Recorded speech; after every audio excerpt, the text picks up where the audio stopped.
thoughts about the gubernatorial race? The president is very happy that Ron DeSantis will be the next governor of Florida, and certainly helped him in the primary, and the president also helped him in the general election.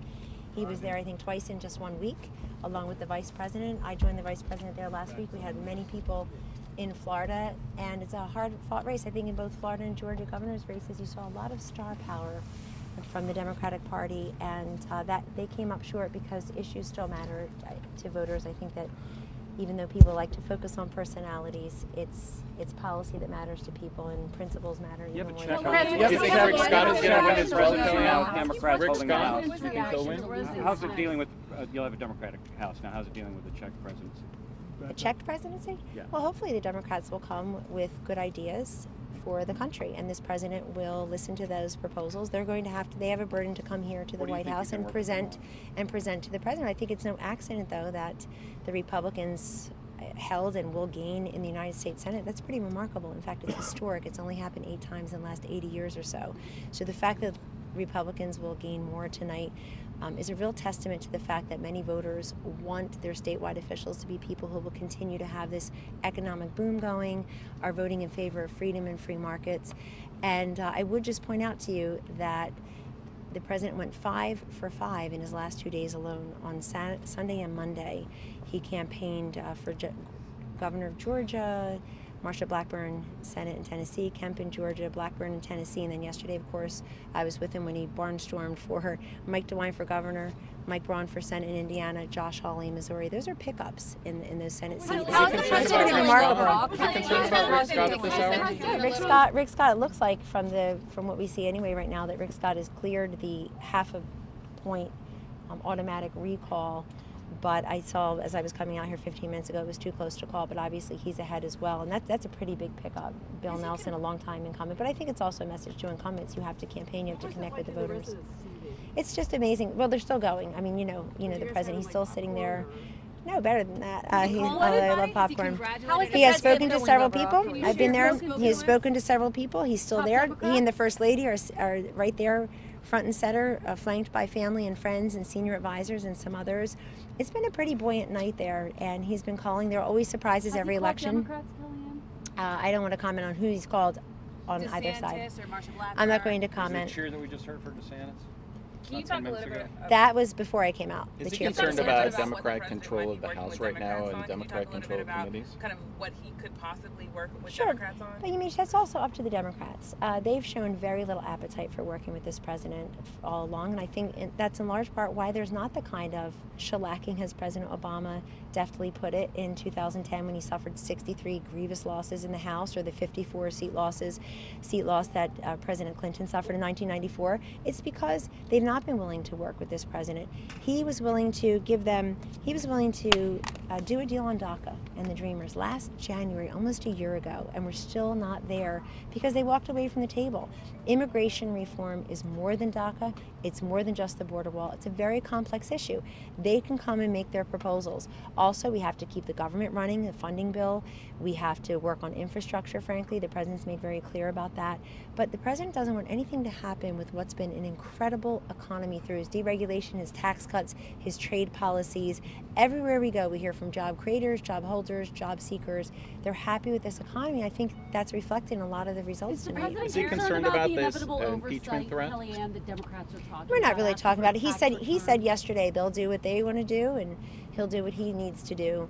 I don't know that there will be much of an appetite, Kristen, all across this country in some of these Democratic districts among the constituents for their members to be spending all of their time, or even most of their time, or a fraction of their time, investigating, instigating, trying to impeach and subpoena people.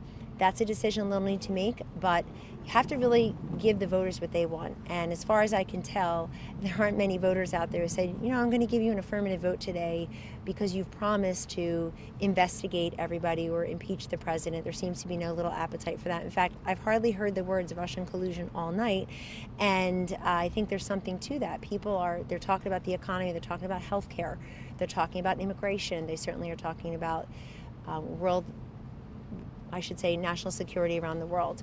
Very happy with this president's policies to try to denuclearize the Korean Peninsula, which helps everyone. The remains of our fallen from Korea have been returned.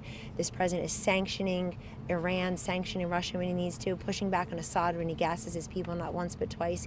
He showed a lot of strength and leadership around the world, and many people may not say America first, but they say stop apologizing for America. Was it this focus on immigration that helped in the Senate tonight? Request the president's tax returns via the IRS, Treasury Department. How will the administration handle that? Will you turn them over? Well, we'll talk to the lawyers about that, Hallie. We'll see what happens. But again, if that's the first order of business, then you're going to have to ask the Democrats the question you just asked me, which is, where do you think you can work with the president and with the White House on behalf of this country? We're willing to do it, but that's also a question for them. How are you going to foster that kind of bipartisan sentiment from this administration to a Democratic House? Well, we've shown that we can. I mean, just 2 weeks ago, I know you didn't feel like covering much of it for reasons I don't understand, but just in the last week or two, the president signed into law the most comprehensive, historic, bipartisan legislation in America's history on any one drug crisis, and we got billions of dollars in new funding. That passed the United States Senate 98-1. It passed the House with every single Democrat voting in favor of it. So we've shown that we prioritize issues that do gather and gain a great deal of Democratic support. Obviously, the president is trying to work with Democrats on some of his judicial and executive nominations. He probably now has a majority-proof Senate in the I'm sorry, so sorry, it's so late, isn't it? He's got more senators, so maybe he won't need quote Democratic votes, but he always welcomes them.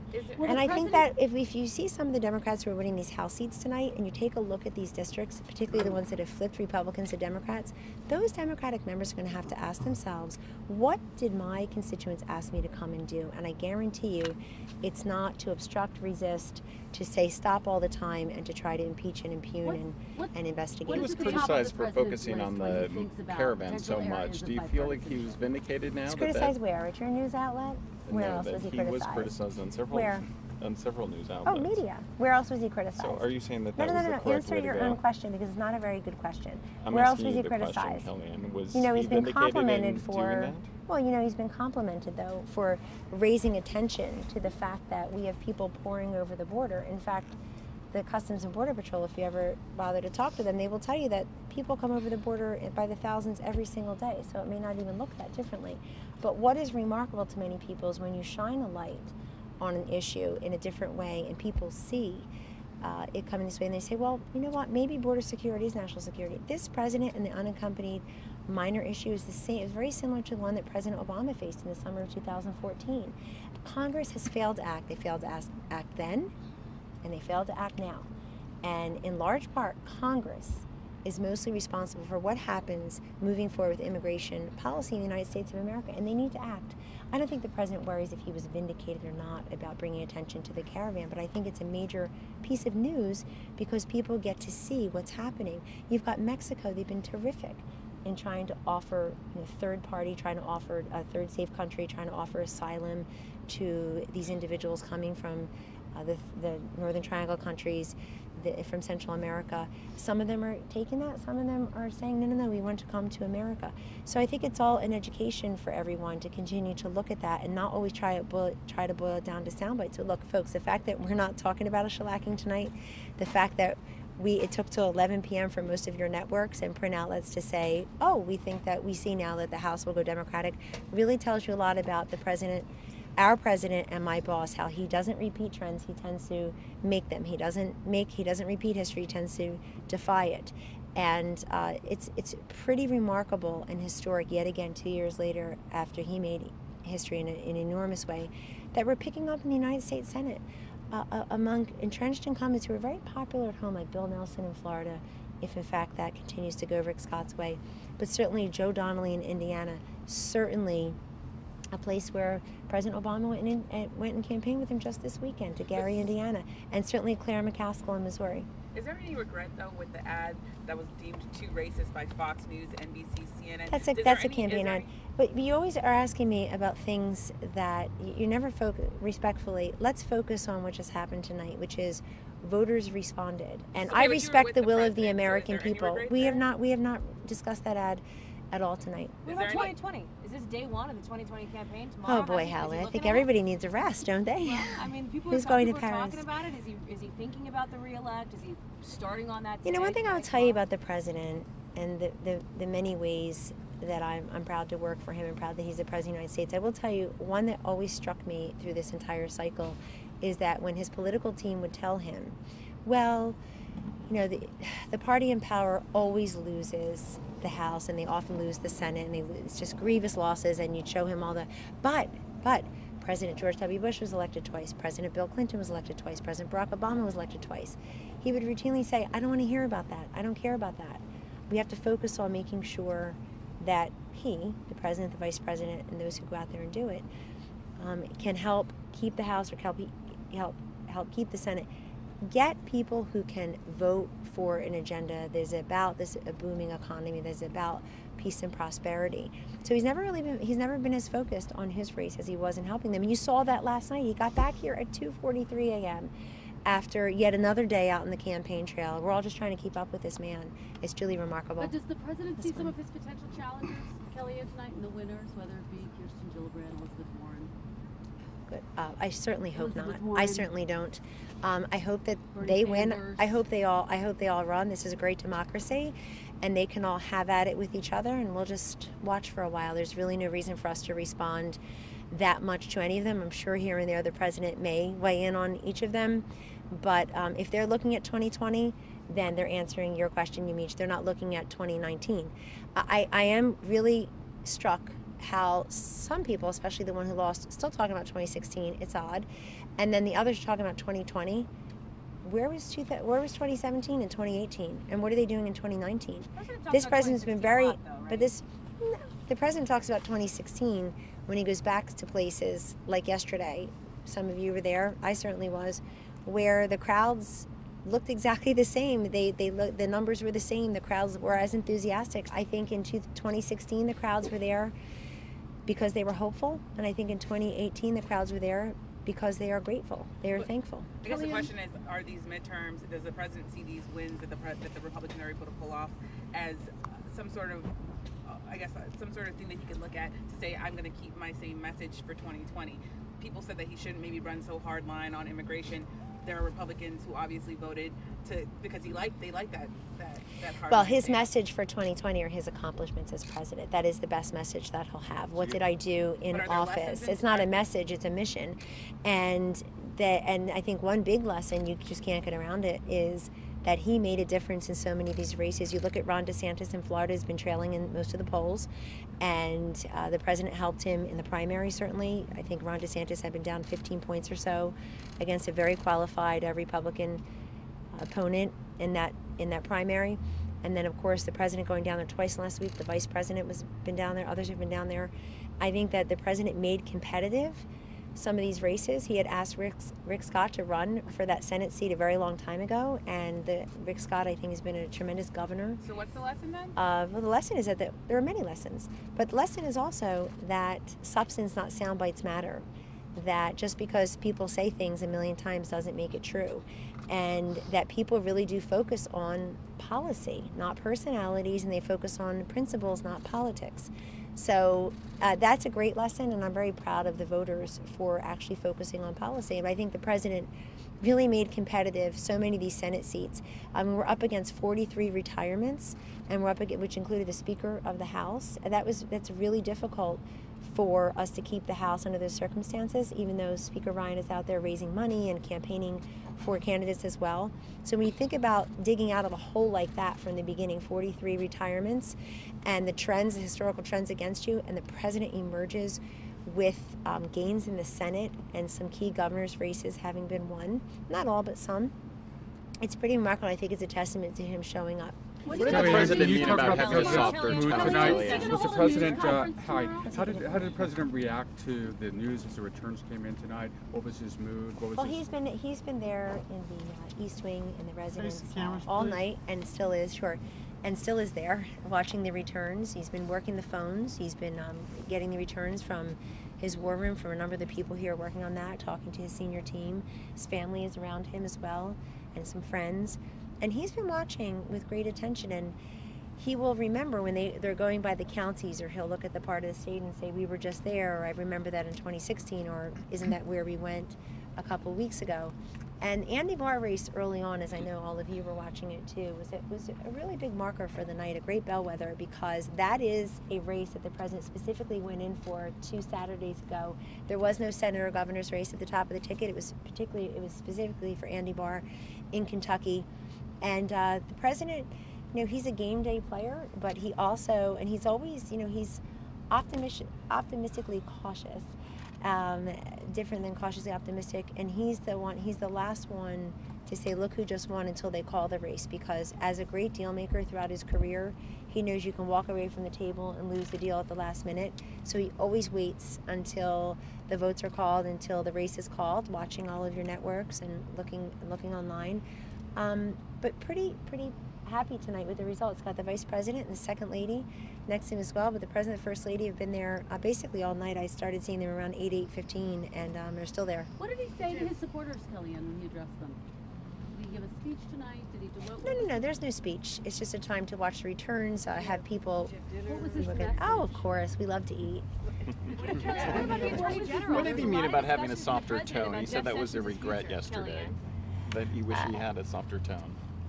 Well, he said he'd like to have a softer tone, but he really couldn't. It is necessary to have some sharp elbows once in a while, my words now, because of the way he's been treated. And a lot of the news, true news, has been ignored in favor of opinion and punditry and an obsession with collusion, delusions, and palace intrigue, and things that don't matter, but things that don't matter to the voters. Definitely, we just saw that yet again. I mean, you can still cover it if you want, but it turns out the voters really are focused on the issues. All the star power in Georgia and Florida, former presidents and former vice presidents and would-be presidents, so they think campaigning with these folks, they really came up short in places like Indiana and Georgia and Florida and Missouri, and certainly in some of these other races, and in Ohio. Mike DeWine is now the governor, and the president was there helping yesterday. So I think that's a very important lesson here as well. Members of the cabinet joined us tonight as well. Not all were able to. Some were traveling. The Attorney General here? I didn't see him, but that doesn't mean he wasn't there. I've been running back and forth. There was discussion after the midterms. He may leave. He may resign. We all serve at the pleasure of the president, me included. And no, I have no announcements. Of course I'm staying. I'm staying. Try as you have. Try as you have. I'm staying. Can we Sorry? expect some departures You in talked the coming about, weeks, which is typical? Oh, I have no idea. I'm sure it's typical. I don't know. We haven't talked about that. We've been so focused on here. Sorry, when you talked about the president's supporters this week, you talked about hope. Can you talk about hope versus the message about the board caravan, which is more kind of a fear-based message? It's a fear-based message to you, to a lot of Americans. They looked at it and said, well, hold on. People have a right to come in here. In fact, we're the most generous nation in the world when it comes to immigrants. Some 33 million people have immigrated here, and they can do so legally. In fact, you can cross the border through one of the 26 ports of entry. It's those who are going between the ports of entry. And so people are welcome to come here, Mark, legally. But we also have a right to know who's here and why. And there's no question, as somebody who works on the drug crisis here every single day on behalf of the president and the nation, for which I'm enormously grateful, there's a lot of poison coming over the border. We have so much heroin and fentanyl and cocaine pouring over the border. And the president talks about that also. It doesn't get a ton of coverage. But he talks about how we have to have a border. We have to know what's coming in and then who's coming in. So I know that you all talked about fear, the Grover Sesame word of the week, I guess it's been. But there's an awful lot of hope that people see in the economy. I mean, I talk to people, we've talked to union folks are running up to us everywhere and saying, listen, we've never voted this way in our whole lives, but we were skeptical in 2016, but boy, have you delivered. People don't just feel like they have job availability or job security. They feel like they have job mobility, that they can actually find a job closer to home if that fits their family's life, or they can find a job that has better benefits. The president said that wasn't exciting to talk about. It is, yes. He talks about it everywhere he goes. And we got you guys to talk about it recently because you were talking about that he wasn't talking about the great economy, should have been. So, psych, we got you to talk about the economy. Thank you. The president is going to speak about the election. Who was the president calling? I'm not going to talk about who he's calling. He'll tell you in due time. Can you work with which other family members? Of course I'll work with Senator Romney. He endorsed him. The president endorsed Senator Romney. So of course he can work with them. Who else was at the celebration tonight besides the First Lady and the cabinet? Well, I don't know what's been made public. Yes, family members are there. I don't know if any photos have been released, so I don't want to. I don't want to. Is he going to hold the traditional news conference tomorrow? His children were there. I'm not going to talk about that Has either. he called Ron DeSantis to congratulate him? I won't talk about who he's talked to tonight, but he has made several calls and received many calls, and basically has been right where he's been the whole time, reminding me a lot of 2016, where he and the vice president sitting right there watching the returns on many different screens, taking calls, receiving information inputs from staff about what's happening, what we see, what networks are calling what. So there are always some surprises in every election, but I think the surprise here really is that yet again Donald J. Trump defies history, defies the trends, bucks the trends, makes trends of his own. We only had 8 Senate seats for the party in power over the last 80 years or so in the midterms, and we have at least 9, 10, and 11 tonight, it looks like. So we'll see. The seats in the West still need to be called, Nevada, Arizona, and the like. But I think he's looking really good, and the president knows he's going to have to work with the Democratic Congress, but they're going to have to work with him. And we'll see who they elect as leaders. It's not lost on me that 30, 40, I lost count, but dozens of Democrats running for the House of Representatives vowed that they would not vote for Nancy Pelosi as Speaker. We'll see if they keep that promise or if they go back to her, who of course was a 2-term Speaker until she lost the speakership and everything else, and they lost most of everything else in 2010. Is he prepared to work with her?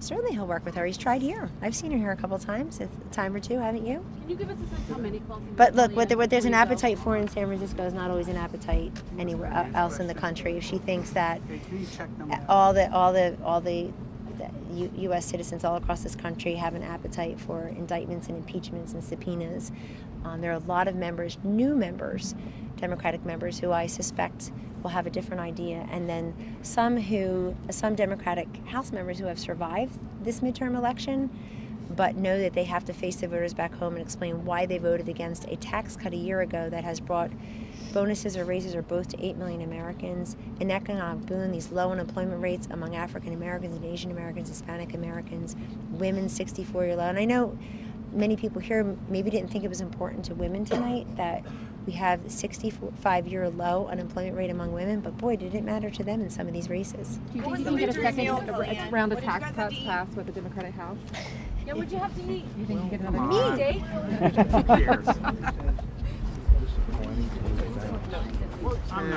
Well, it's disappointing, but it's not surprising it happens for the party in power, but it's not the shellacking that President Obama described in 2010 of 63 seats, or President, I'm so old, I remember all these. So President Clinton, after 1994, a contract with America, he said, hey, I'm still relevant. So it may be disappointing, but it's not surprising. Subpoenas, oversight, all this Well, stuff. that would be disappointing too. I mean, the president said yesterday, they'll do what they want to do and he'll do what he has to do. But so far nothing has stopped the president from moving forward with the agenda for America, and he will continue to fight for that. He thinks there are still more economic gains to make, growth rates to increase, unemployment rates to lower. We know that not everybody is prospering yet, but pretty much everyone, and he's been made very clear there's always more deregulation. He's going back for another foreign trip in 3 days, less than 3 days, and he'll continue to do that as well. Can you give us the Last top one. area of bipartisanship that he's going to pursue? Is it immigration? What is the top policy position he's going to try to pursue? Well, that's really up to the Democrats too, but I think we have to look at infrastructure, immigration, obviously spending, certainly all things economic. We don't want to go backwards with these economic gains, and I think that this country tonight made very clear that the United States Senate will be a firewall to any of the reversals and blowbacks and throwbacks that the Democratic House may want to do, and what has been a very successful tax cut. I mean, I know many people were skeptical, and the critics and naysayers said, oh, the employers will never reinvest in their workforce and their workplaces, but they have. That tax rate going from 35% to 21% has helped spur this huge economic boom. Apple's promised 20,000 new jobs here in the U.S. We're repatriating trillions of dollars of wealth that was legally parked overseas. And we are also, this president's leadership is also, he's making gains around the world. Every time he's told, don't do that, you can't do it, he does it. And the world doesn't fall apart, thank God. Don't pull out of the Paris Accords. Don't keep the promise of 5 or 6 presidents and move that embassy to Jerusalem and recognize Jerusalem as Israel's capital the way Israelis do, the way Democrat and Republican presidents have promised to do. He did it.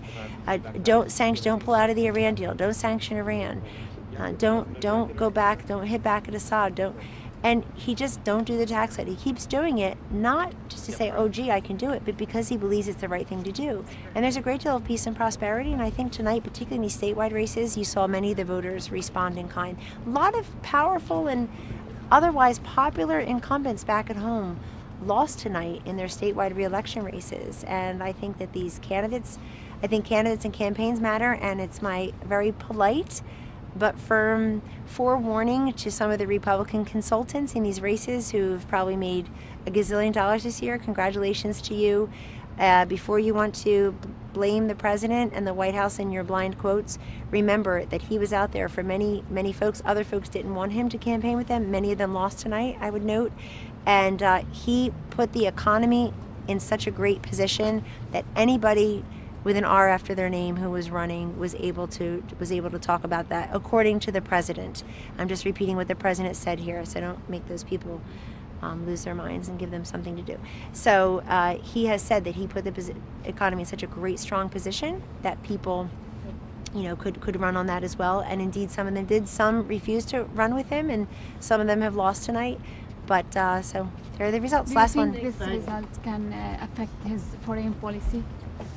Do I think the agenda policy, the foreign agenda policy? The election results? Absolutely. So he'll have to work. The Democratic House will need to work with him. He'll continue to work with them.